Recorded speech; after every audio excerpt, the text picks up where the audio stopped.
जी अस्सलाम वालेकुम। Lecture number 3।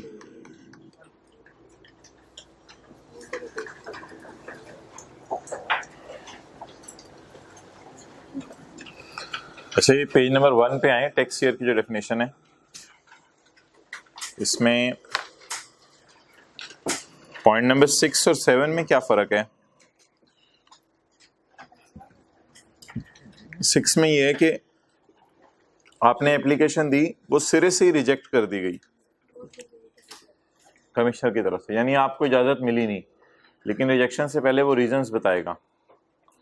और 7 में ये है कि आपको इजाज़त मिल चुकी थी और मिली हुई इजाज़त बाद में क्या हो गई? विड्रॉ हो गई। तो 6 में सिरे से इजाज़त मिली नहीं और 7 में मिल के इजाज़त विड्रॉ हो गई। आगे आ जाओ भाई, ये जगह बनाई है इन्होंने। ओके, अच्छा अब आए सेक्शन 83 में।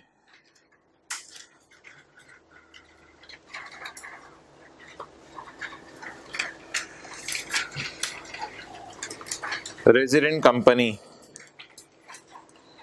अच्छा, अगर एक कंपनी पाकिस्तान में बनी है, जैसे नेस्ले है, पेप्सी है, तो वो तो पाकिस्तान के लॉ में पॉइंट ए के तहत ऑलरेडी रजिस्टर्ड है, इसलिए वो कंपनी तो भाई लेजर लाइट करें, इसलिए वो कंपनी तो बाय डिफॉल्ट रेजिडेंट कंपनी होगी। लेकिन अगर बाहर के मुल्क की कंपनी पाकिस्तान में आए और पाकिस्तान में आके काम शुरू करे, इसी चला दो, बाहर के मुल्क की कंपनी पाकिस्तान आए, पाकिस्तान में आके काम शुरू करे, तो फिर ऐसी सूरत के अंदर देख लें कैसे चल रहा है।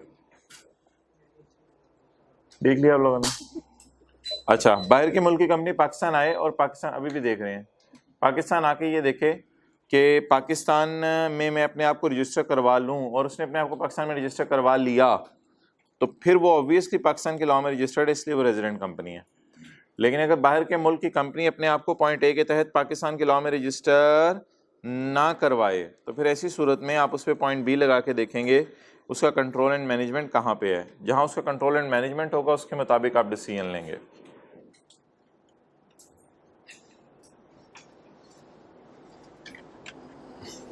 ओके, होमवर्क वाले सवाल में कोई मसला? क्वेश्चन नंबर 17 था, 11 था, पता नहीं, हो गया सारा? Asif learning centre is a partnership concern providing IT services in Pakistan and UAE, Saudi Arabia. Up to 31 July 2010, the management and control of its affair was situated partly in Pakistan. Up to 31 जुलाई, 31 जुलाई तक, 31 जुलाई 2010 तक। ये tax year कौन सा है? 2011। शुरू कब हुआ होगा? 1 जुलाई 10 को, और ख़त्म कब होगा?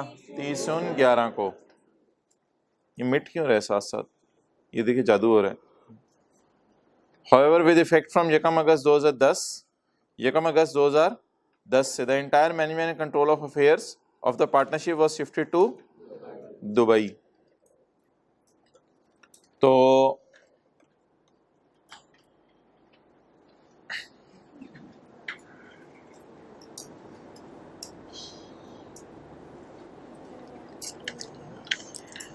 ओके, वापस आ जाएं।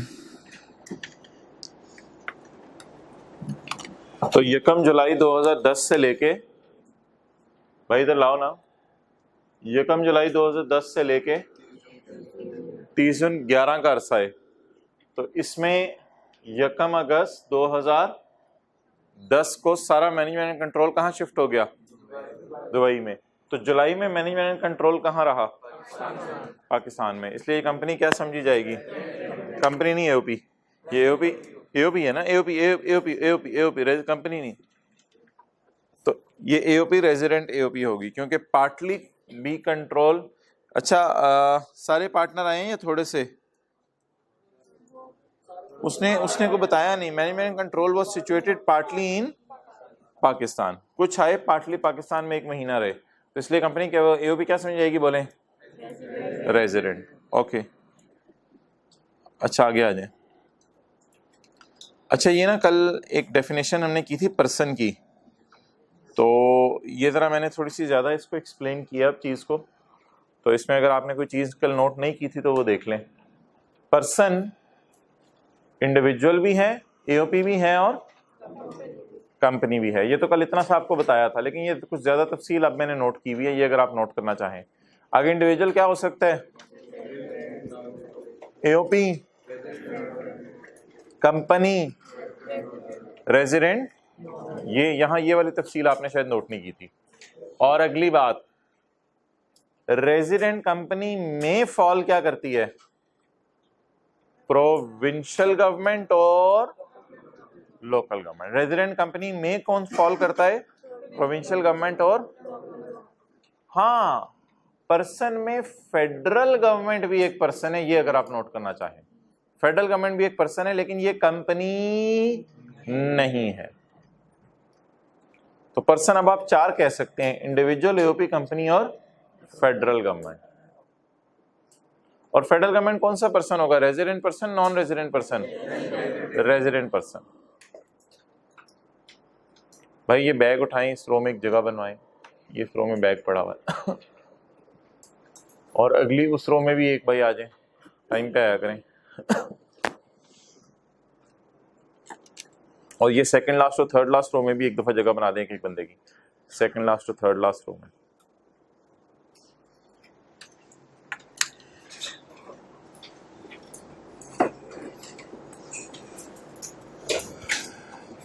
ओके,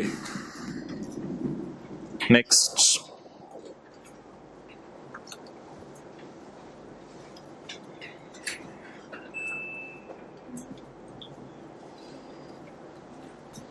पर्सन की डेफिनेशन,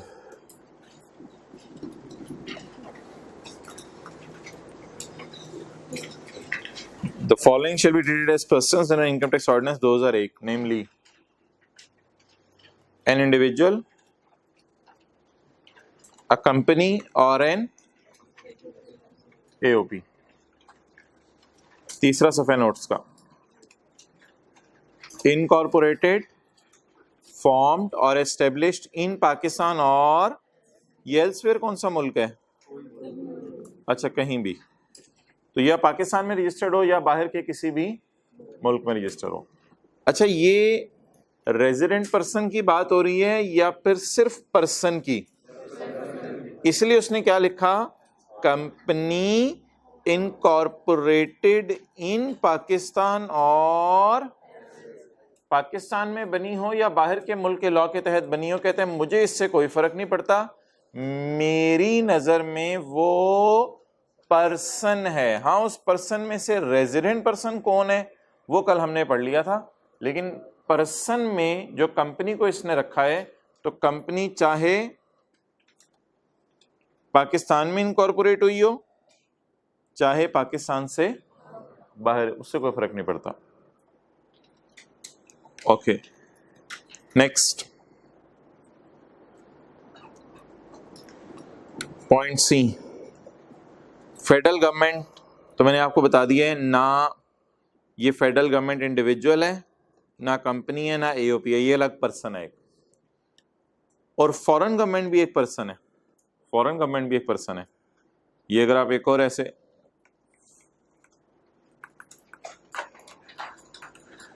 फॉरेन गवर्नमेंट एक अलग पर्सन है, लेकिन ना ये इंडिविजुअल है, ना एओपी है, ना कंपनी है। ओके भाई, टाइम पे आया करें। A federal government, a foreign government और a political subdivision of foreign government. अब ये पॉइंट भाई मैं आज और आखिरी दफा बता रहा हूँ, किसी व्हाट्सएप ग्रुप में इसको नहीं मैं लूंगा और आप कभी भी दोबारा इसका सवाल नहीं लूंगा। ये पता नहीं क्यों बार बार बच्चे पूछते हैं, एक दफ़ा बता दी जाती है, कोई ज़्यादा इंपॉर्टेंट बात हो तो डिटेल में डिस्कस हो जाएगी। बस सिंपल सी बात है, बाहर के मुल्कों में अगर पॉलिटिक्स की बेस पर मुख्तलिफ इलाकों को डिवाइड कर दिया गया है, तो हर इलाका हमारी नज़र में अलग पर्सन होगा।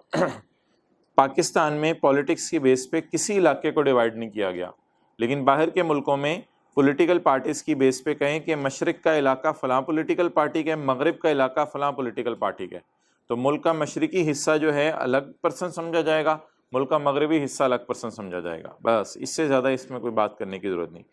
अब political subdivision of a foreign government. अगर फॉरेन गवर्नमेंट पॉलिटिक्स की बेस पे अपने इलाके तकसीम कर ले तो वो हर इलाका जो तकसीम किया हुआ अलग पर्सन समझा जाएगा।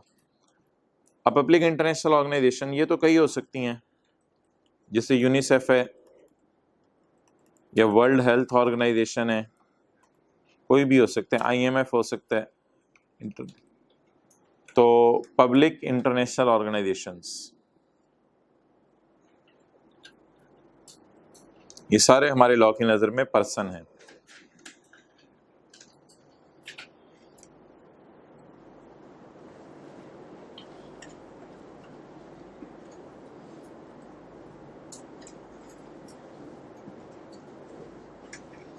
Okay,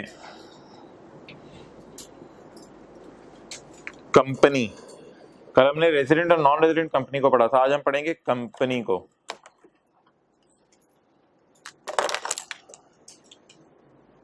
company means the following, a company as defined in Companies Act 2017, a body corporate formed by or under any law in force in Pakistan. असल में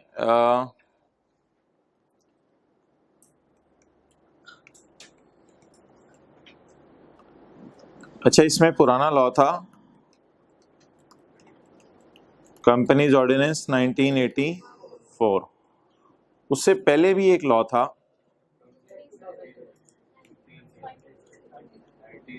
तो उससे भी पुराना कोई लॉ था पाकिस्तान बनने से पहले वाला। तो बिफोर पाकिस्तान कोई लॉ था। अब वो जो उस लॉ के तहत लोगों ने अपने आप को रजिस्टर कराया हुआ था, तो ये कह रहा है वो भी मेरी नज़र में कंपनीज हैं, लेकिन अब उस लॉ वाली कंपनीज तो एग्जिस्ट करती नहीं। अब ये प्रोविजन ऑलमोस्ट आप समझ लें शायद ख़त्म होने की तरफ जा रही है। लेकिन वैसे ही बस एक बात याद रखनी पड़ेगी, बॉडी कॉरपोरेट चंद लोग जो फॉर्म हुई, बनी, बाय हुकूमत ने बनाई या फिर खुद बनी और हुकूमत के अंडर आके अपने आप को पाकिस्तान के किसी भी लॉ में क्या करवा लिया, रजिस्टर करवा लिया। तो ये पाकिस्तान के बनने से पहले का कोई लॉ होगा जिसमें इन्होंने अपने आप को रजिस्टर करवाया होगा। तो बस इससे ज़्यादा इस पर कोई बात करने की ज़रूरत नहीं, याद कर लें। बहरहाल बॉडी कॉरपोरेट फॉर्म्ड बाय और under any law in force in Pakistan, जो पाकिस्तान में उस वक्त मौजूद था, इन फोर्स इन पाकिस्तान।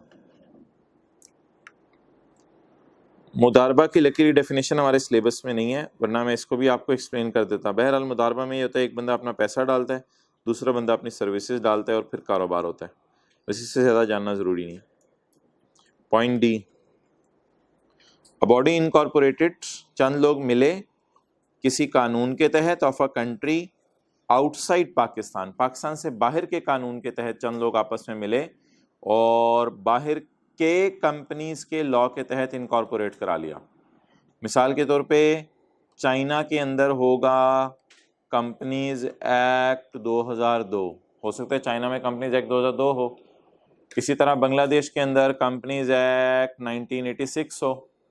तो अगर दुनिया में 250 ममालिक हैं तो 250 में से जो एक मुल्क है पाकिस्तान, उसकी जितनी कंपनीज हैं वो पॉइंट ए में फॉल कर गई, और बाकी जो 249 कंट्रीज़ हैं दुनिया में, उनके जितने भी कंपनी लॉज हैं उनके नाम तो यहाँ नहीं लिखे जा सकते, वो पॉइंट डी में फॉल कर गई। तो ए और डी आपस में एक जैसी बात ही कर रहे हैं, लेकिन ए उस कंपनी की बात कर रहा है जो पाकिस्तान में रजिस्टर्ड है, और डी उस कंपनी की बात कर रहा है। मिसाल के तौर पे नाइकी एक कंपनी है, वो कहती है मैं बाहर के मुल्क में रजिस्टर हूँ, तो बस उसकी बात कर रहा है point D. A body incorporated, चंद लोग मिले किसी कानून के तहत, वो कानून पाकिस्तान से बाहर बना था। कौन सा कानून था? बिल्कुल ऐसा कानून था जैसे ये कंपनी लॉ का कानून है, लेकिन उसमें इनकॉर्पोरेशन पाकिस्तान में नहीं होती, वो कहाँ होती है? बाहर के मुल्क में। तो पॉइंट ए और डी सेम चीज़ है। Okay, cooperative society, finance society और एनी अदर सोसाइटी, इनकी डेफिनेशंस पहले आईकैप ने डाली थी, लेकिन अभी आईकैप ने निकाल दी हुई है मेरे ख्याल से। हाँ, इनकी डेफिनेशन नहीं है सिलेबस में, तो बस इनको छोड़ें परे। हाउसिंग कोऑपरेटिव सोसाइटी अक्सर आपने कोई लफ्ज़ सुना होगा, बहरहाल छोड़ें, इसमें क्या बहस में जाना, बस याद करना as it is. Non profit organisation, इसकी डेफिनेशन है, ज़रूर है, चैप्टर 5 में हम पढ़ेंगे। ओके, अ ट्रस्ट, इसकी डेफिनेशन भी अभी पढ़ेंगे। अ ट्रस्ट और एन एंटिटी और अ बॉडी ऑफ पर्संस, बातें वही जो बार बार रिपीट हो रही हैं। Established by under any law for the time being in force, बहरहाल नीचे भी ट्रस्ट को देखेंगे। ये बड़ा जुल्म है। अ फॉरेन एसोसिएशन, एसोसिएशन से मुराद है एओपी, एओपी से क्या मुराद है? Partnership. A foreign association which the board has जबरदस्ती declared to be a company for the purpose of income tax ordinance 2001। ये जो हम लॉ पढ़े हैं इसका नाम है इनकम टैक्स ऑर्डिनेंस 2001। कोई बाहर के मुल्क की पार्टनरशिप फार्म वो पाकिस्तान आई और पाकिस्तान आके बड़े बड़े कारोबार करने लग गई। फेडरल बोर्ड ने सोचा जबरदस्ती इसको कंपनी का नाम दे दें, हालांकि वो पार्टनर्स थे और उन्होंने कंपनी लॉ में अपने आप को ना बाहर के रजिस्टर कराया हुआ है ना पाकिस्तान के रजिस्टर करवाया हुआ है, लेकिन फेडरल बोर्ड ने जबरदस्ती की और इसको क्या करार दे दिया? Company which the board has declared. इसका मतलब है बोर्ड के पास पावर है कि जबरदस्ती फॉरेन एओपी को क्या करार दे दे? कंपनी।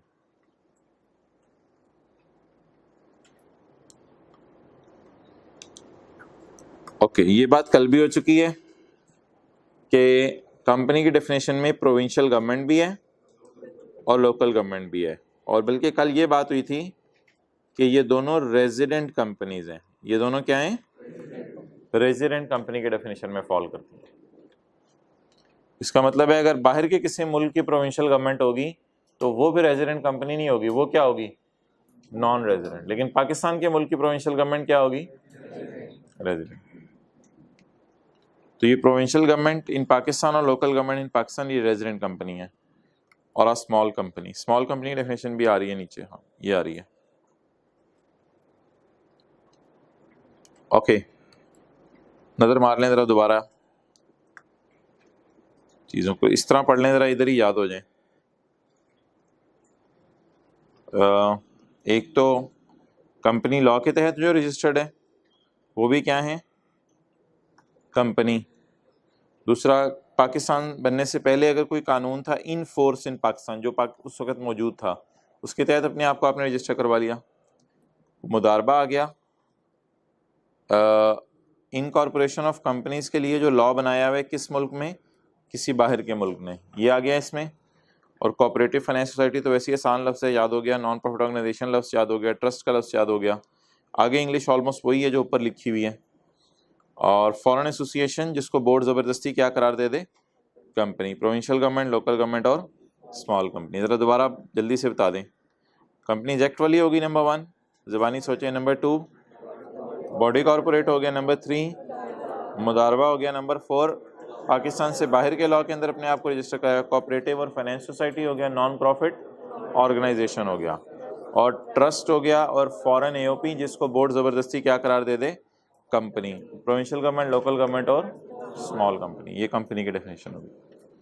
Okay, trust. ट्रस्ट में भाई ये 3 बंदे हैं, इंजमाम, सकलैन और वसीम अकरम। इन्होंने अपना पैसा 2 एक्सपर्ट्स को दे दिया। एक्सपर्ट्स को अपना पैसा दे दिया, मिस्टर ए और मिस्टर बी को। अब ये तीनों जो हैं ये बन जाएंगे कैपिटल प्रोवाइडर। इन्होंने अपना सरमाया दिया है, ठीक है जी। 10 लाख रुपए इंजमाम के पास पड़ा था, 10 लाख रुपए सकलैन के पास पड़ा था, 10 लाख वसीम अकरम के पास पड़ा था। इन्होंने अपना पैसा इन लोगों को दे दिया और इन एक्सपर्ट्स के ऊपर एतमाद किया। 30 लाख रुपए इनके पास आ गया। अब ये एक्सपर्ट्स इस पैसे को स्टॉक मार्केट में ले जाएंगे या कहीं भी मार्केट में ले जाएंगे और लेके जाके इसको इन्वेस्ट करेंगे, और इन्वेस्ट करके जो प्रॉफिट आएगा वो इन लोगों को दे दिया करेंगे, लेकिन ऑब्वियसली अपना कमीशन भी कुछ रखा करेंगे। तो ये जो लोग हैं, ये जो एक्सपर्ट्स हैं, इन एक्सपर्ट्स को टेम्परेरी ओनर ऑफ कैश भी कहा जाता है। टेम्परेरीली किसी और का कैश ओन कर रहे हैं, नोट कर लें फिर आगे चलते हैं। इनको टेम्परेरी ओनर्स भी कहा जाता है।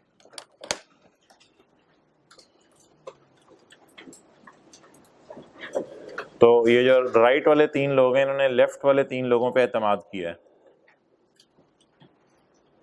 राइट लेफ्ट सही है ना आपका, रिक्शा वाला मुड़ जाता है फिर आप कहते हैं हो मैंने गलत बता दिया था।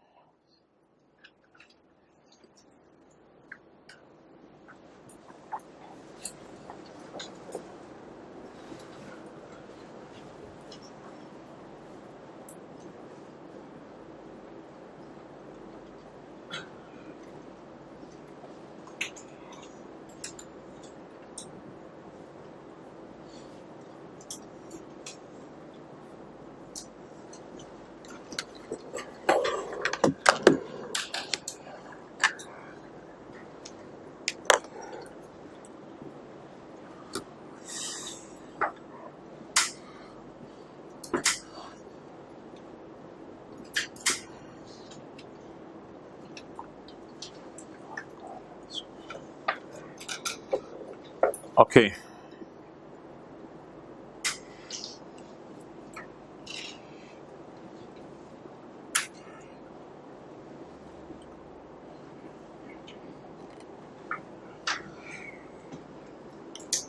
ट्रस्ट मीन्स एन ऑब्लिगेशन, ये एक जिम्मेदारी होती है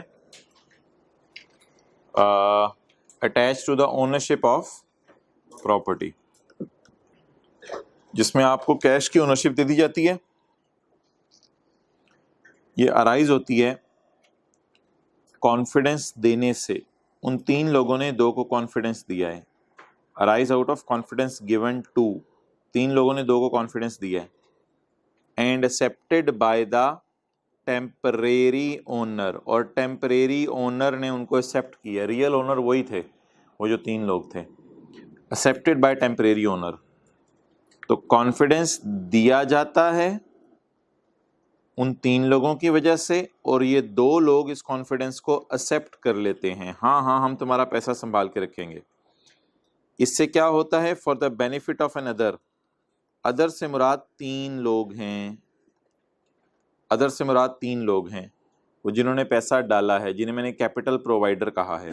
for the benefit of an other, या जो असल बात है वो इसने आगे लिखी है, और ऑफ एन अदर, यानी उन तीन लोगों को भी बेनिफिट होगा, एंड ओनर, और ये जो एक्सपर्ट्स हैं इनको भी बेनिफिट होगा। इनको क्या बेनिफिट होगा, इनको इनके काम का कमीशन मिलेगा। For the benefit of an other, तीन लोगों को बेनिफिट होगा, या अगर खुल के बात करें तो तीन लोगों को भी बेनिफिट होगा और इसके साथ साथ टेम्परेरी ओनर को भी बेनिफिट होगा। थोड़ा फोकस करना पड़ेगा डेफिनेशन पे, जरा दोबारा इंग्लिश समझनी पड़ेगी। ये जब से शुरू की हैं ये पहली दफा थोड़ी सी जरा इंग्लिश आई है राह लाने वाली। ट्रस्ट मीन्स अ जिम्मेदारी, ये एक ऐसी जिम्मेदारी है जो कि पैसे की ओनरशिप के साथ जुड़ी होती है। ये अराइज होने की वजह क्या होती है, देने वाले कॉन्फिडेंस देते हैं और कुछ आगे बढ़ के कॉन्फिडेंस लेते हैं, एक्सेप्ट करते हैं। इससे फ़ायदा पैसे देने वालों को भी होता है और असल फ़ायदा उन्हीं को होता है, या अगर खुल के बात करें तो पैसा देने वालों को भी बेनिफिट होता है और साथ साथ जो आर्जी ओनर हैं उनको भी बेनिफिट होता है। इसमें यूनिट ट्रस्ट भी शामिल है, उसकी डेफिनेशन अभी नीचे आ जाएगी। चलें जरा इसको याद करें। ट्रस्ट मीन्स अ जिम्मेदारी, ये क्या है, एक जिम्मेदारी attach to the ownership of a property, arise out of confidence given to and accepted by the owner. तो इट इज अ जिम्मेदारी attach to ownership of a property, arise out of confidence given, देने वाले confidence देते हैं, and accepted bye owner, और फिर कुछ लोग कॉन्फिडेंस एक्सेप्ट कर लेते हैं। इससे फायदा ओनर को भी होता है और ओनर और एक्सपर्ट्स को भी, सॉरी, इससे फायदा अनदर को भी होता है जो कैपिटल प्रोवाइडर है, और कैपिटल प्रोवाइडर और साथ साथ ओनर्स को भी होता है। अच्छा,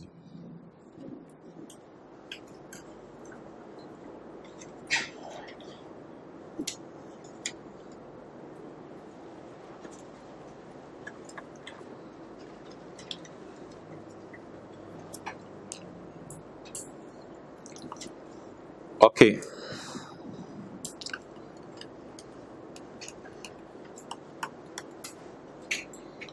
फर्ज करें ये लाया था 20 लाख, तो टोटल कितने हो गए? 40 lakh.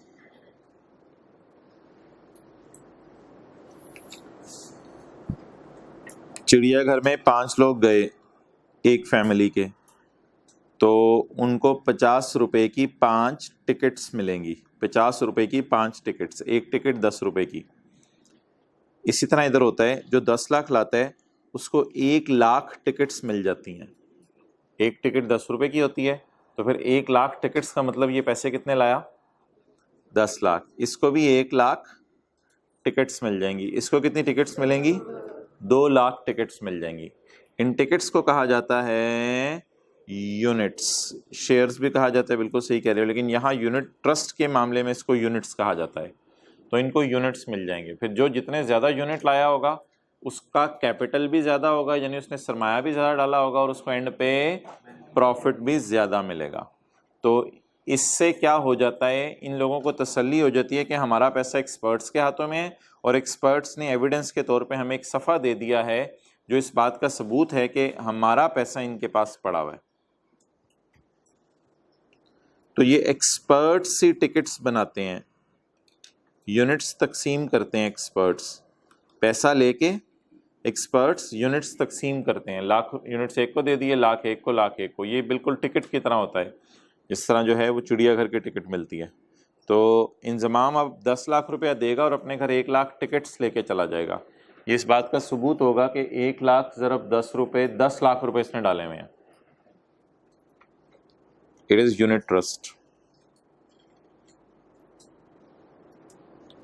Unit trust means any एतमाद अंडर विच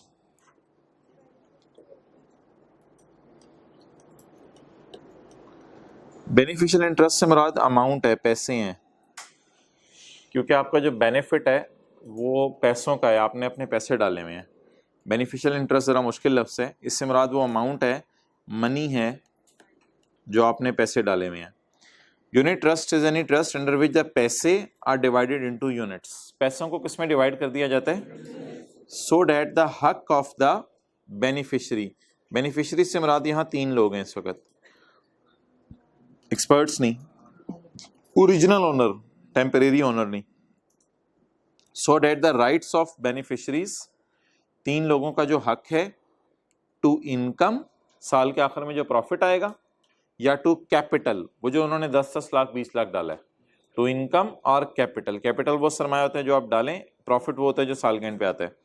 टू इनकम और capital R determined by number of units held, क्योंकि यूनिट्स जिसके पास ज्यादा होंगे उसको प्रॉफिट ज्यादा मिलेगा, डायरेक्टली प्रोपोर्शनल होगा। Rights of beneficiaries depend on units held। right of beneficiaries depend करता है units के ऊपर। unit trust means any trust, ये एक ऐसा एतमाद है जिसमें पैसों को तकसीम कर दिया जाता है यूनिट्स में, so that the हक of the 3 लोग to income और capital is determined as per the number of units held.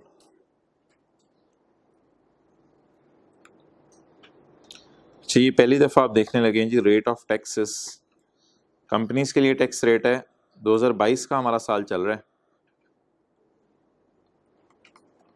1 जुलाई 2021 से 30 जून 2022। आज क्या तारीख है?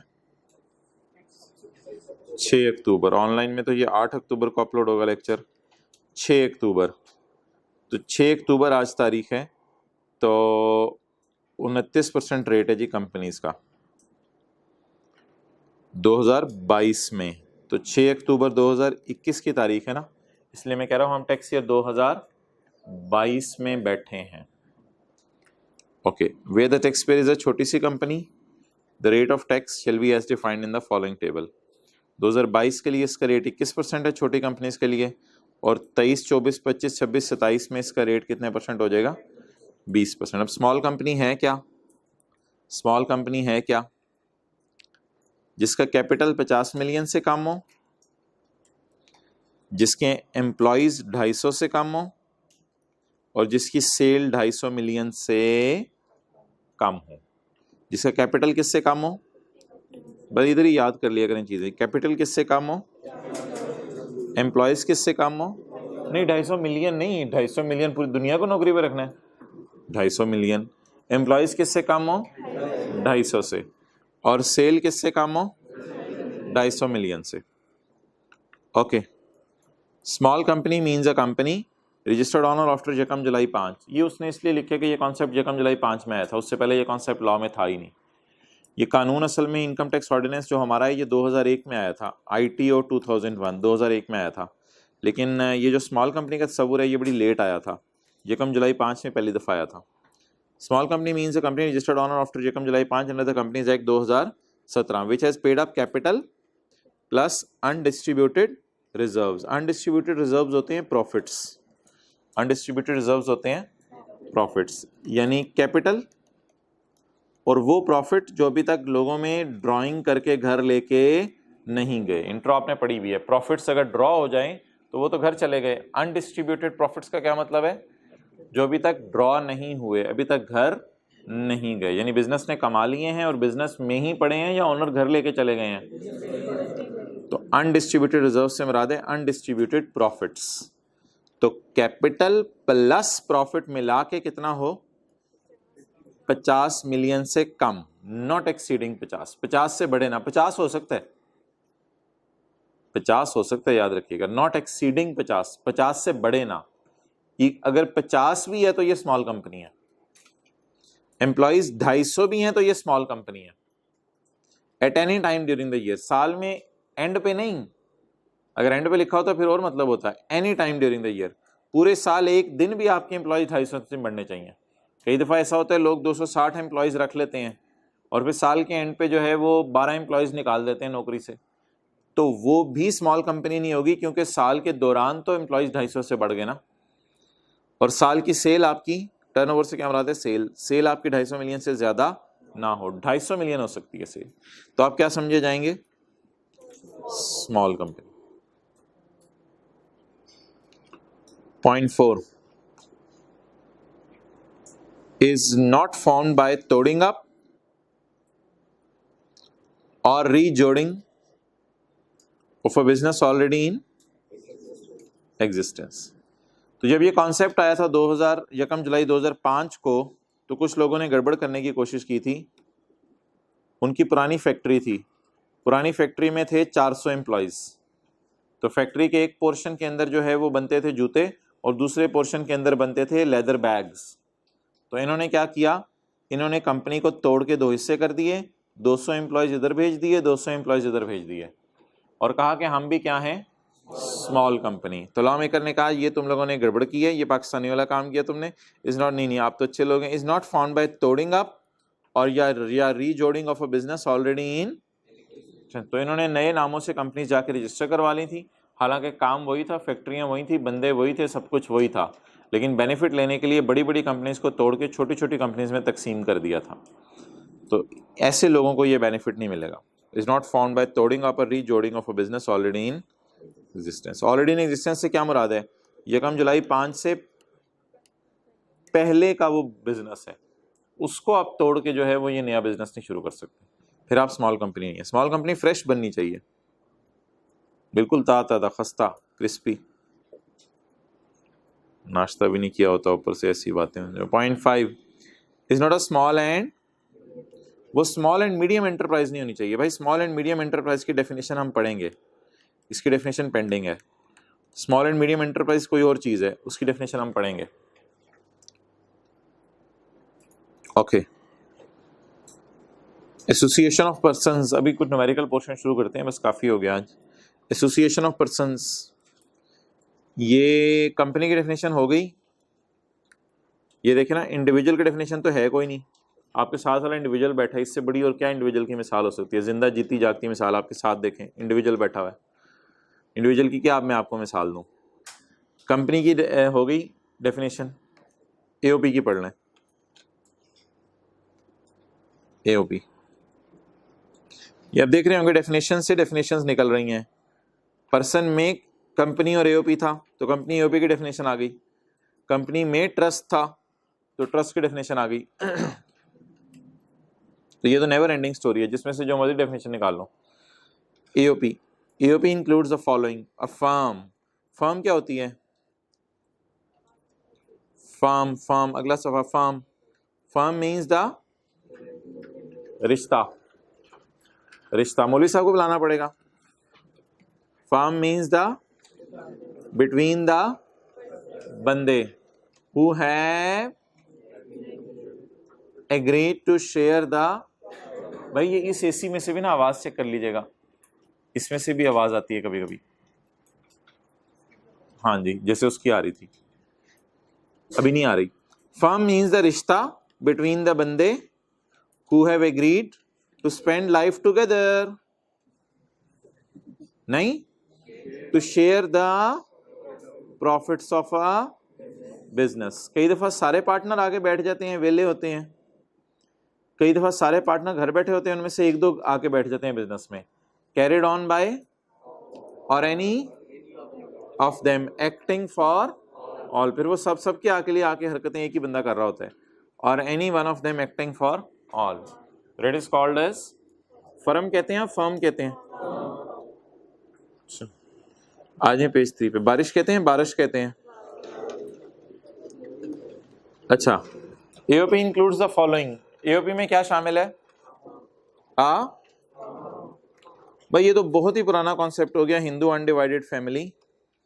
तो हिंदुओं के कोई खानदान थे, जिस वक्त पाकिस्तान की तकसीम हुई थी, तो वो हिंदुओं के खानदान जितना थे, उसमें जितने थे चचा, ताया, फूफा, वो सारे एक ही नाम से कारोबार चला रहे थे।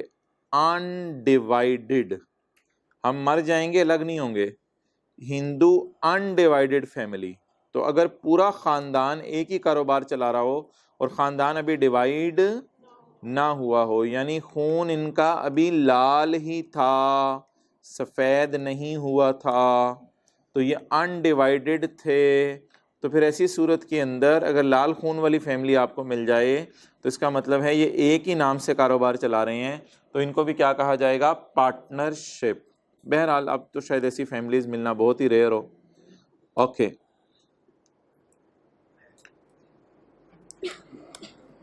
Point C, any artificial juridical person. इस पे भी मोहतरम मैं कुछ ज़्यादा डिस्कशन नहीं करूँगा, ना कोई सवाल लिया करूँगा। इस पे भी अक्सर बच्चे बाद में पूछ रहे होते हैं, ये इसका ज़रा मतलब दोबारा बता दें। भाई ये असल में ऐसे एक मिसाल दे दूं, जैसे मॉडल टाउन सोसाइटी है, model town young students society. ऐसे ही कुछ लड़कों ने मिलके एक सोसाइटी बना ली लोगों की वेलफेयर के लिए। लोगों की वेलफेयर के लिए एक सोसाइटी बना ली, वो पैसे इकट्ठे करते हैं, फिर गरीबों में बांट देते हैं। अब ये आर्टिफिशियल यानी मसनूई कानून की नज़र में बंदे समझे जाएंगे, आर्टिफिशियल कानून की नज़र में बंदे समझे जाएंगे। Model town young student society welfare के लिए बना ली। तो असल में ना ये अगर किसी लॉ में अपने आप को रजिस्टर करवा लें तो फिर ये नॉन प्रॉफिट ऑर्गेनाइजेशन बन जाते हैं। लेकिन नॉन प्रॉफिट ऑर्गेनाइजेशन में हम पढ़ेंगे किसी लॉ में जाके अपने आप को रजिस्टर कराना ज़रूरी है। तो अक्सर लोग रिफाह आमा के काम कर रहे होते हैं, 2-4 लोग मिलके, लेकिन कहीं अपने आप को रजिस्टर नहीं करा रहे होते। तो लॉ की नज़र में वो भी बोले क्या हैं? Partnership form. लेकिन ऑब्वियसली उनके कोई प्रॉफिट्स नहीं होते, वो तो सारा पैसा बांट देते हैं, तो इसलिए उन्होंने टैक्स भी देना नहीं होता। लेकिन ऑब्वियसली उन लोगों को लॉ की नज़र में कुछ ना कुछ नाम देना पड़ेगा, इसलिए हमने उन्हें क्या नाम दिया है? मसनूई कानून की नज़र में पर्सन। कानून की नज़र में एक मसनूई पर्सन है ये, और इन्होंने जो अपनी सोसाइटी का नाम रखा हुआ है वो एक मसनूई सा नाम है। नेचुरल पर्सन इसके बैक एंड पे तो हैं, लेकिन इस इदारे का जो नाम है उसे कहा जाएगा मसनूई कानून की नज़र में पर्सन, आर्टिफिशियल जुरिडिशियल कानून की नज़र में पर्सन। ओके, ये सबसे इंटरेस्टिंग चीज़ है अगली समझने वाली। Point number D, any body of persons formed under a foreign law, any body of persons formed under a foreign law, However, a company is not included in AOP, लेकिन company AOP में शामिल नहीं है। अच्छा, ये जो foreign laws हैं, पाकिस्तान में कोई लॉ है कंपनीज की इनकॉर्पोरेशन के लिए, सॉरी AOPs की इनकॉर्पोरेशन के लिए?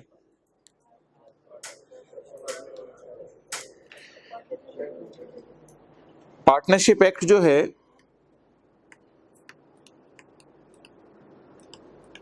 वो पार्टनरशिप्स को गवर्न करता है, लेकिन पार्टनरशिप एक्ट जो है नीड्स नो रजिस्ट्रेशन। ये बात याद रखिएगा। 3 लोग हैं, आपने मिलके कोई दुकान खोल ली, बिल्कुल ज़रूरी नहीं है आप किसी दफ्तर में जाएं पाकिस्तान की हुकूमत के और उन्हें जाके कहें कि यार मुझे इनकॉर्पोरेट कर दो, बिल्कुल ज़रूरत नहीं है। पूरे पार्टनरशिप कानून आप पढ़ के देख लें, शायद आप लोगों ने पढ़ा भी हो, कहीं नहीं लिखा हुआ कि पार्टनरशिप के कानून में आपने अपने आप को आकर रजिस्टर करवाना है। लेकिन कंपनी अगर आप बनाते हैं तो वो नीड्स रजिस्ट्रेशन, SECP के अंडर उसे अपने आप को रजिस्टर करवाना पड़ेगा। लेकिन पार्टनरशिप के लिए कोई इदारे का नाम आप पाकिस्तान में नहीं बता सकते कि फलां इदारे में जाके अपने आप को रजिस्टर कराना पड़ेगा। हाँ, पार्टनरशिप फर्म साल के एंड पे FBR को टैक्स देगी, वो अलग बात है। उसका मतलब ये नहीं कि उसने अपने आप को जाके किसी इदारे के तहत रजिस्टर कराया, उसने तो हर बंदे की तरह टैक्स जमा कराया साल के एंड पे। तो हुकूमत को जाके बताना कि मैंने पार्टनरशिप फर्म बना ली है, ये बिल्कुल ज़रूरी नहीं है। हाँ, साल के आखिर में FBR को आप टैक्स जमा करा दें, उसमें कोई हर्ज नहीं है। तो पार्टनरशिप एक्ट में कहीं नहीं लिखा हुआ कि पार्टनरशिप फर्म अपने आप को आके क्या करवाए, रजिस्टर करवाए। अच्छा, अब ये तो बात तो कर दी मैंने आपसे पाकिस्तान की। बाहर के मुल्क में ऐसा ज़रूरी नहीं है। बाहर के मुल्क में ऐसा हो सकता है कि पार्टनरशिप फर्म ने भी अपने आप को क्या कराना हो और कंपनी ने भी अपने आप को क्या कराना हो। कंपनीज तो तकरीबन सारे मुल्कों में ही अपने आप को रजिस्टर करवाती हैं, कंपनीज में तो कोई रिलैक्सेशन नहीं है। हो सकता है बाहर के मुल्क में पार्टनरशिप फर्म ने भी अपने आप को जाके क्या कराना हो, रजिस्टर करवाना हो। जैसे SECP पाकिस्तान में बना हुआ, इसी तरह का कोई इदारा बाहर के मुल्क में बना हो जो पार्टनरशिप्स को देखे। अब वो क्या कहते हैं, अ बॉडी ऑफ पर्संस, मिसाल के तौर पे 3 लोग मिले, सिम्पसन, जॉन और लारा, 3 लोग मिले और अपने आप को फॉर्म किया इन्होंने अंडर ऑफ फॉरेन लॉ। लेकिन कहते हैं याद रखना ये law However, a company is not included in AOP, लेकिन अगर ये अपने आप को मिलके किसी कंपनी लॉ में रजिस्टर करा लें तो वो AOP नहीं होगा। वो क्यों नहीं AOP होगा जरा बताएं। However, a company is not an AOP। तो अगर आप बाहर के मुल्क में जाके अपने आप को इस लॉ में रजिस्टर करवा लें तो फिर आप क्या बन जाएंगे, AOP या कंपनी। लेकिन इस लॉ के अलावा हो सकता है, अभी मैं येलो हाईलाइट तो कर रहा हूं लेकिन मुझे पता है ये पाकिस्तान का लॉ है, लेकिन बिल फर्ज अगर ये बाहर का लॉ और नीड्स रजिस्ट्रेशन हो तो फिर आप पार्टनरशिप एक्ट बाहर के मुल्क के तहत अपने आप को जाके जब रजिस्टर करवाएंगे तो आप AOP ही करार दिए जाएंगे। तो आप क्या करार दिए जाएंगे, AOP की डेफिनेशन में फॉल करेंगे। तो इसने ये जो एक्सेप्शन लिखी है जरा ये समझने की कोशिश करें। ये जरा क्या लिखा है बताएं, however a company is not an AOP, इसका मतलब बताएं। बाहर के फॉरेन लॉ में अगर आप अपने आप को रजिस्टर करवा लें तो आप क्या बन जाएंगे, AOP। लेकिन अगर बाहर के कंपनी लॉ में रजिस्टर करवाएं तो आप AOP नहीं है, क्योंकि पॉइंट डी ने लिख दिया था बाहर के कंपनी लॉ में रजिस्टर कराएं तो आप क्या बन जाएंगे, कंपनी बन जाएंगे। तो मेरे ख्याल से ये बात ऐसी एक आपके समझने के लिए बात कर रहा हूं, पेपर पॉइंट ऑफ व्यू से तो आपने इसको याद करना है।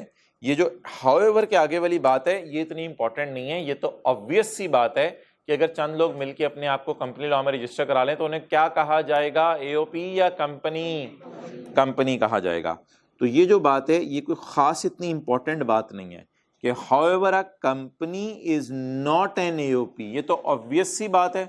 असल बात पीछे है, आप बाहर के लॉ में अगर अपने आप को रजिस्टर करवा लें तो हमारी नजर में आप क्या समझे जाएंगे, लेकिन ध्यान रखिएगा बाहर के कंपनी लॉ में रजिस्टर ना करवाया हो, क्योंकि फिर तो आप क्या बन जाएंगे, कंपनी। अब जरा पॉइंट डी एक दफा पढ़ लें।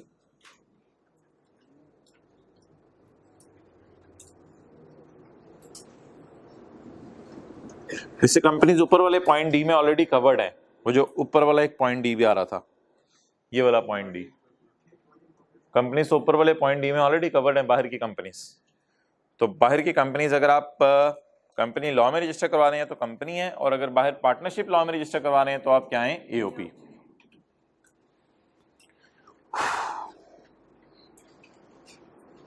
ओके, अगला सफा, member in relation to AOP includes a partner in a firm. AOP के लिए जो पार्टनर है फर्म का उसे क्या कहा जाएगा, मेंबर।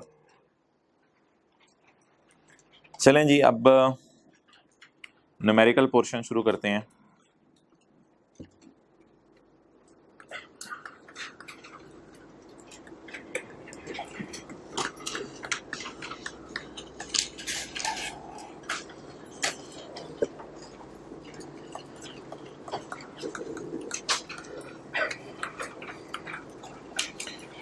एक बंदा है राइज में नौकरी करता है, घंटे की कैशियर है, तो वो कौन सी इनकम कमा रहा है, इनकम फ्रॉम सैलरी। शाम को जाके उसने अपने घर के अंदर एक दुकान खोली हुई है जिस दुकान पे वो बोतलें और बिस्किट बेचता है, और 1 घंटा शाम को वहाँ दुकान खोल लेता है, तो वो कौन सी इनकम कमा रहा है, इनकम फ्रॉम बिजनेस। वही राइज का एम्प्लॉई अपने घर का ऊपर वाला पोर्शन किराए पे दे देता है, तो वो कौन सी इनकम कमा रहा है, इनकम फ्रॉम प्रॉपर्टी। वही राइज का एम्प्लॉई कोई शेयर खरीदता है बाजार में जाके और शेयर बेच देता है, तो वो कौन सी इनकम कमा रहा है, इनकम फ्रॉम कैपिटल गेन। और वही राइज का एम्प्लॉई वो इसके अलावा कोई और इनकम भी कमा सकता है। मिसाल के तौर पे उसकी शादी हुई, उसमें वलीमा हुआ, वलीमे के ऊपर उसको जो है सलामी मिली, तो ये उसका बिजनेस तो नहीं है ना, तो इनकम फ्रॉम वलीमा करा के सलामी लेना बिजनेस तो नहीं है ना लोगों का, तो ये उसकी कौन सी इनकम बनेगी, इनकम फ्रॉम अदर सोर्स। तो नौकरी से जो इनकम कमा रहे हैं डेट इज, शाम को जाके जो कारोबार कर रहे हैं डेट इज, घर किराए पे दिया हुआ इनकम फ्रॉम शेयर खरीद के बेचे, और इसके अलावा अगर और कोई इनकम कमाई तो income from other source. Okay, अब इनकम फ्रॉम सैलरी के चैप्टर पे हमें 14-15 दिन लगेंगे, बिजनेस के चैप्टर पे हमें 20 दिन लगेंगे, प्रॉपर्टी के चैप्टर पे 3-4 दिन लगेंगे, कैपिटल गेन के चैप्टर पे 3-4 दिन लगेंगे, अदर सोर्स के चैप्टर पे हमें 3-4 दिन लगेंगे। तो इसलिए इन चीज़ों की डिटेल हमने बहुत डिटेल में देखनी है कि ये इनकम्स कैसे कैलकुलेट होती हैं। बहरहाल ये बंदा कहता है जी मैंने 6 लाख रुपए कमाई इनकम फ्रॉम सैलरी, और मैंने 2 मिलियन यानी 20 लाख रुपए मैंने कमाई इनकम फ्रॉम बिजनेस, 3 लाख रुपए मैंने कमाई बोले income from property, capital gain income नहीं कमाई, इनकम फ्रॉम अदर सोर्स नहीं कमाई। बताएं जी टोटल इनकम कितनी है, total income 2.9 million. Good, 29 lakh रुपए इसने कमाया। लेकिन यहाँ पे हुकूमत कहती है आप 29 लाख पे टैक्स ना दें हमें, आपको हम एक बेनिफिट देते हैं, that benefit is called as ज़कात। जब आप टोटल इनकम निकाल लेंगे तो टोटल इनकम में से आपको ज़कात माइनस करने की इजाज़त होगी। अगर आपने ज़कात जमा करवाई है तो ज़कात देने से हुकूमत खुश होगी और हुकूमत आपको एक बेनिफिट देगी, लेस ज़कात। फ़र्ज़ करें आपने 1 लाख रुपया ज़कात जमा करवाई, तो बता दें जी आपकी टैक्सेबल इनकम कितनी है, टैक्सेबल इनकम 28 लाख रुपया। चलें जी नोट कर लें।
ओके, अब जी आप 28 लाख पे टैक्स निकालेंगे, लेकिन उससे पहले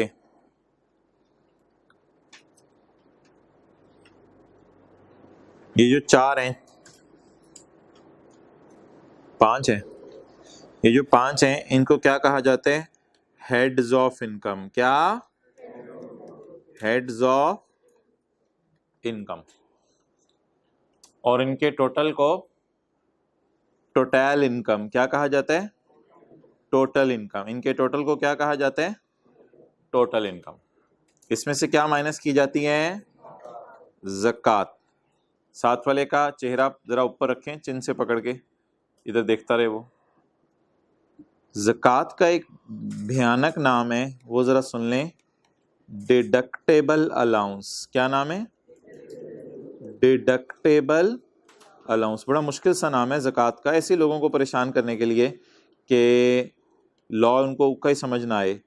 लॉ ज़कात का मुश्किल सा नाम है डिडक्टेबल अलाउंस।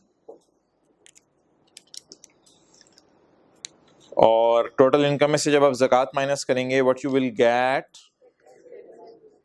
Taxable income. तो इनको क्या कहते हैं जी? लेफ्ट वालों को, ऊपर वालों को क्या कहते हैं? Heads of income. इनके टोटल को क्या कहते हैं? Total income. टोटल इनकम पे टैक्स नहीं देना आपने। इसमें से क्या माइनस करने हैं? डिडक्टेबल। डिडक्टेबल अलाउंसेस 3-4 हैं हमारे सिलेबस में, उनमें से एक क्या है? ज़कात। डिडक्टेबल का उर्दू में क्या तर्जुमा है? माइनस करने की इजाज़त है, डिडक्टेबल। और ज़कात जब माइनस कर देते हैं तो जो जवाब आता है उसे क्या कहते हैं? Taxable income. ओके, अब अगले सफ़े पे आके ज़रा बताएं कि इसका टैक्स कैसे निकलेगा। ये टेबल के ऊपर कोई 2 लाइनें लिखी हुई हैं, इनको छोड़ें अभी। बताएं इसका टैक्स कैसे निकलेगा। Where taxable income does not exceed 4 lakh. अगर एक बंदे की 4 लाख से इनकम ना बढ़े तो इसकी तो 4 लाख से इनकम बढ़ रही है। एक बंदा कहते हैं मेरी दही भल्ले की दुकान है, मैं साल में 3 लाख कमाता हूँ, उसे क्या खुशखबरी सुनाएंगे? तुम्हारा टैक्स माफ है। अच्छा, अगर किसी बंदे की इनकम 4 लाख से ज़्यादा हो जाए लेकिन 6 लाख से कम हो, हमारे वाला बंदा तो नहीं है, ये हमारे वाला बंदा तो नहीं है। 4 से 6 लाख के दरमियान तो नहीं कमा रहा, ये तो अच्छे खासे पैसे कमा रहा है। आगे चलें, अगर एक बंदे की इनकम 6 लाख से ज़्यादा हो जाए लेकिन 12 लाख से, हमारे वाला बंदा तो नहीं है ये, इसने तो लुट मचाई हुई है, ये तो 12 लाख से बहुत ज़्यादा कमा रहा है। अगर एक बंदे की इनकम 12 लाख से ज़्यादा हो जाए लेकिन 24 लाख से कम हो, हमारे वाला बंदा तो नहीं है ये तो कितना कमा रहा है? 28 लाख कमा रहा है। Point 5, where the taxable income exceed 24 lakh but does not exceed rupees 30 lakh, हमारे वाला बंदा है ये 24 लाख से 30 लाख के दरमियान कमा रहा है। तो इस में आके ये फंस गया। तो ये जो सीरियल नंबर 5 है इसके ऊपर ये लगेगा। अगर एक बंदा 24 लाख से 30 लाख के दरमियान कमाए तो इस पे कौन सा सीरियल लगेगा? सीरियल 5 लगेगा। ये पेपर में टेबल अब आप क्या करेंगे, कल तक याद करके सुना देंगे सारा? वैसे पेपर में गिवन होगा। अच्छा, तो 24 लाख से 30 लाख के दरमियान अगर ये कमा रहा है तो क्या होगा?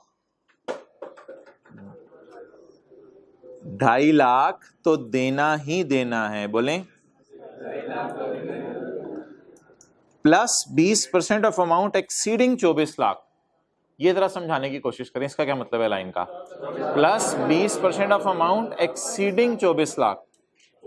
24 लाख से जितनी इसकी अमाउंट बढ़ रही है उसके कितने परसेंट देने? 20%। और कितने पैसे फिक्स देने हैं और कितने पैसे परसेंटेज लगा के देने हैं? 24 लाख से जो बढ़ रहे हैं। अब जरा जाके देखते हैं कितने पैसे फिक्स देने ही देने हैं इसने। अब हम इसका क्या कैलकुलेट करने लगे हैं? टैक्स। 2.5 लाख रुपए तो इसने देने ही देने हैं, जमा, बोलें बोलें बोलें, 20% ऑफ अमाउंट एक्सीडिंग 24 लाख। अब जरा समझने की कोशिश करें, कमा कितने रहा है 28 लाख, और 24 लाख से कितने ज्यादा कमा रहा है 4 लाख। कहते हैं अमाउंट एक्सीडिंग 24 लाख पे आपने कितने % टैक्स देना है 20%। तो 20% 28 लाख का लेंगे या 4 लाख का? 28 लाख 24 लाख से कितना ज्यादा है 4 लाख। तो इस पे क्या लगाएंगे जी 20% इंटू 4 लाख। ग्रैंड टोटल बता दें 3,30,000। Okay guys 3,30,000। तो बड़े होके अगर आपने 28 लाख कमाया तो 3,30,000 इमरान खान को दे देंगे?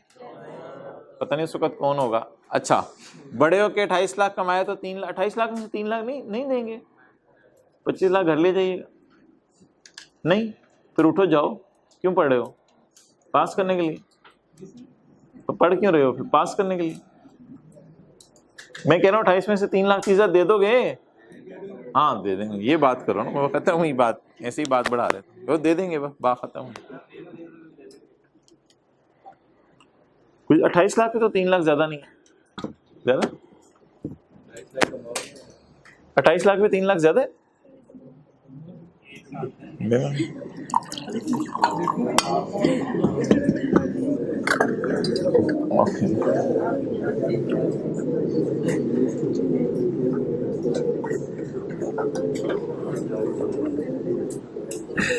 ओके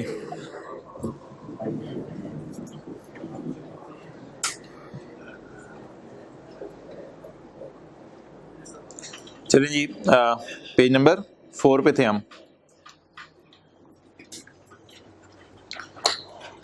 इनकम टैक्स शिल बी इम्पोज्ड फॉर ईच, हर साल टैक्स लगेगा, यानी 1 जुलाई 21 से लेके 30 जून 22 के साल का टैक्स ये 2022 बनेगा, उस साल भी टैक्स लगेगा। फिर 1 जुलाई 22 से 30 जून 23 के साल भी टैक्स लगेगा। ये टेबल हर साल लगा करेगा। ये टेबल साल में कितनी दफ़ा खोलने की ज़रूरत होगी? सिर्फ एक दफ़ा। Charge at the rate specified in first schedule. ये देख लें अगले सफ़े पे क्या लिखा हुआ है, फर्स्ट शेड्यूल। फर्स्ट शेड्यूल एक शेड्यूल है, तो उस शेड्यूल में कहते हैं जो रेट दिए हुए हैं वो रेट लगेंगे। अगले सफ़े पे हमने देख लिया first schedule.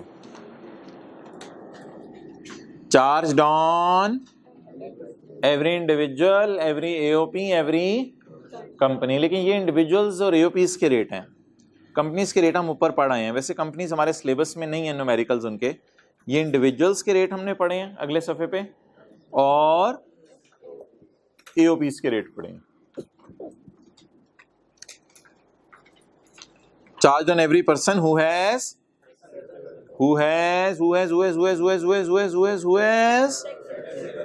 taxable income। Total income पे रेट लगेगा, टैक्सेबल इनकम पे, टैक्सेबल इनकम पे। Okay, the income tax shall be computed, अभी निकाला है वैसे हमने। Income tax shall be computed by applying the rate, rate लगाया जाएगा टैक्स का, किसके ऊपर? टैक्सेबल इनकम पे रेट लगाया जाएगा, ना के टोटल इनकम पे। टोटल इनकम पे रेट नहीं लगेगा, रेट किस पे लगेगा? टैक्सेबल इनकम पे। And tax discounts, and tax discounts shell be subtracted from above figure. अच्छा, ये जब बुक पब्लिश होगी इंशाल्लाह, बुक में तो मैं सही कर दूंगा। ये भी, ये एक लाइन गलती से लिखी रह गई है, ये पुराने लॉ की, ये लाइन काट दें। ये देखें प्रॉपर्टी के आगे एक लाइन लिखी हुई है, ये लाइन काट दें, ये बदल चुकी हुई है। अब इंशाल्लाह बुक में सही होके आएगी। अच्छा, तो बताएं जी, tax credit shall be subtracted from above figure का क्या मतलब है? टैक्स डिस्काउंट मिलेंगे, टैक्स डिस्काउंट मिलेंगे। डिस्काउंट किन चीज़ों पे मिलते हैं वो हमारा पूरा चैप्टर है, लेकिन अगर मैं आपके सामने एक फॉर्मेट बना रहा हूं तो टैक्स क्रेडिट या टैक्स डिस्काउंट इसमें से माइनस होंगे। उसमें हम पढ़ेंगे कोई बंदा चैरिटी वगैरह दे दे, हुकूमत खुश होकर इसको डिस्काउंट दे देती है और थोड़ा टैक्स माफ़ कर देती है। तो मुख्तलिफ चीज़ों पे हम टैक्स क्रेडिट्स पढ़ेंगे, डिस्काउंट्स पढ़ेंगे। जी जी जी पढ़ेंगे। Okay, and tax credit shall be subtracted from of figure. Tax credits हम पढ़ेंगे चैप्टर 6 में। तो ये न्यूमेरिकल का फॉर्मेट है जी, salary, business, property, capital gain, other source, total income, less ज़कात एंड अदर डिडक्टेबल अलाउंसेस। क्या आ गया? टैक्स। उसके बाद आ गई टैक्स लाइबिलिटी, उसके माइनस क्या करेंगे? Tax credit. In the end क्या आ जाएगा? टैक्स पेएबल टू हुकूमत पाकिस्तान, गवर्नमेंट को जाके ये टैक्स आपने जमा कराने। ये जो टैक्स क्रेडिट्स हैं ये क्या हैं? डिस्काउंट्स। डिस्काउंट अगर एक से ज़्यादा हो तो फिर न्यूमेरिकल में हम उनकी एक तरतीब फॉलो किया करेंगे। डिस्काउंट अगर एक से ज़्यादा हो तो न्यूमेरिकल में हम एक तरतीब फॉलो किया करेंगे। वो तरतीब हम पढ़ेंगे चैप्टर 6 में। तो पॉइंट 3 हमारा पेंडिंग हो गया, हम नहीं पढ़े। ऑर्डर, ऑर्डर क्या है? हुक्म नहीं, ऑर्डर क्या है? तरतीब। तरतीब of applying tax credit, tax credit देने की तरतीब। ये किस चैप्टर में पढ़ेंगे? चैप्टर 6 में पढ़ेंगे। तो ये पूरा हमारा पेंडिंग हो गया, हमने बिल्कुल फिलहाल नहीं पढ़ा।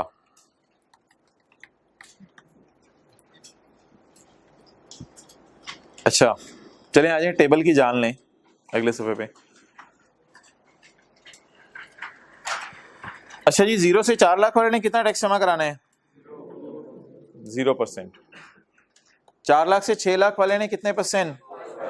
एंड सो ऑन, चलते चलते चलते चलते चलते चलते चलते चलते चलते चलते चलते अगर एक बंदे की इनकम 6 मिलियन से ज्यादा है तो उसके लिए मैक्सिमम रेट क्या है? 30।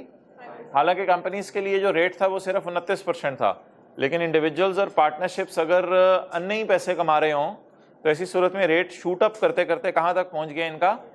35% पे।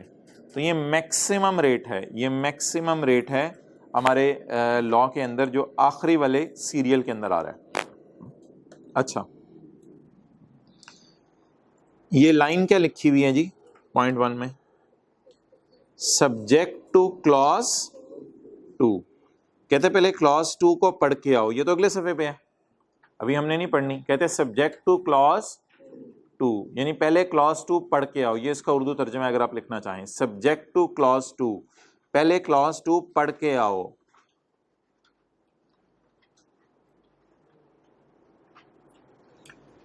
सब्जेक्ट टू अब्बू परमिशन, मैं ट्रिप पे जाऊंगा। सब्जेक्ट टू अब्बू परमिशन यानी पहले अब्बू से पूछ के आओ। ये लफ्ज़ आप लोग वैसे इस्तेमाल नहीं करते सब्जेक्ट टू वाला, लेकिन ये लफ्ज़ आप इस्तेमाल कर सकते हैं आज के बाद। Subject to my friend consent I will eat burger today. Subject to. अच्छा, तो सब्जेक्ट टू क्लॉज 2, पहले क्लॉज 2 देख के आओ। कहते हैं फिर मैं आपको कोई बात बताऊंगा, जो बात है तू बता दे, छोड़ यार मैंने नहीं अभी देखनी, टू बात जो है वो बता। The rate of tax imposed on income of every individual and AOP. Companies के रेट नहीं है ये, rates of individuals and AOPs, except salary वाले, एक्सेप्ट सैलरी वाले, shall be as set out in the following. Salary के अलावा वालों के लिए कहते हैं मैंने आपको ये रेट दे दिए हैं। अब आप कह रहे होंगे कि सैलरी तो इधर थी, सैलरी तो इधर थी, तो यहां क्या लिखा हुआ है? एक्सेप्ट सैलरी वाले, एक्सेप्ट सैलरी वाले। अब एक आखिरी चीज है, आपने बड़ी गौर से सुननी है भाई। ये सैलरी वाला बंदा नहीं है, ये सैलरी नहीं कमा रहा, ये सैलरी ना होने के बराबर कमा रहा है।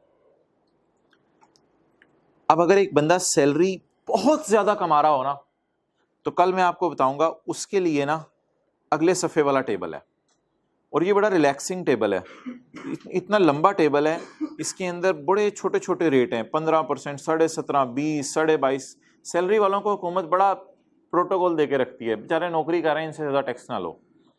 तो जो सैलरी अच्छी खासी कमा रहे हैं उनके लिए कौन सा टेबल है अगले सफे वाला?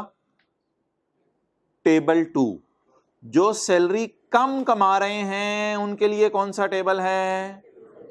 तो सैलरीड केस, इधर जो लफ्ज लिखा हुआ है एक्सेप्ट सैलरीड इंडिविजुअल, इससे आपको क्या लग रहा है? सैलरी कमाने वाला, लेकिन ये अंडरस्टैंडिंग गलत है। ये जो एक्सेप्ट सैलरीड का मतलब ये है कि सैलरी जो कमा रहा है अच्छी खासी, उनके लिए कौन सा टेबल है? अगले सफे वाला। और जो सैलरी कम कमा रहा है उसके लिए, अच्छा अब ये जो टेबल 1 है इसके ऊपर हम लिख लेते हैं सैलरी कम कमा रहा है, सैलरी कम कमा रहा है। अगर आप सैलरी बहुत कम कमा रहे हैं, अभी आप सोच रहे होंगे कम और ज्यादा का क्या मतलब है, वो मैं बताता हूं अभी। अगर एक बंदा सैलरी कम कमा रहा है तो कौन सा टेबल? टेबल 1। अच्छा, अगर एक बंदा सैलरी अच्छी खासी कमा रहा है, बोलें, अगर एक बंदा सैलरी अच्छी खासी कमा रहा है तो फिर कौन सा टेबल लगेगा? टेबल 2। और अगर कम कमा रहे हैं, टेबल 1। क्लियर?